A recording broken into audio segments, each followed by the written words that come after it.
God, praise God, praise God. Let's talk about this. I've been meditating on it for a while. You know, most people think, even Christians, that good people go to heaven and that bad people go to hell. And they'll hang their hat on that. They think if their good outweighs their bad, then God will look over their bad and they'll get into heaven. Maybe. That's why the average person thinks, because they don't know the word, they don't know the new covenant, they don't know God's love and character and mercy. Because of their lack of knowledge, that's the way most people think. And why? Because they grew up thinking that way. They was taught that way. They was told that. um I was I was brought up in religion. I was taught that.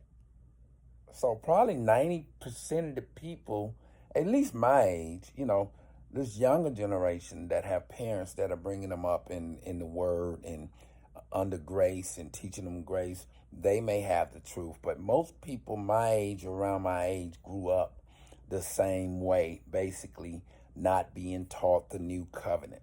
But good people don't go to heaven.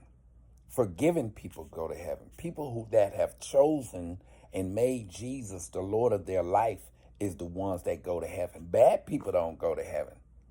You know, the only people that go to heaven is forgiving people. So good people don't go to heaven and bad people go to hell. Forgiving people go to heaven. And if you haven't made Jesus Lord of your life, then you will end up eternity in hell. But that's your choice. So that's the only prerequisite. Okay, it don't matter if you're good or bad. Who wants to be the worst, the best sinner to end up in hell? As my man Andrew says. Forgiving people, people who have made Jesus Lord of their life, are the ones that go to heaven.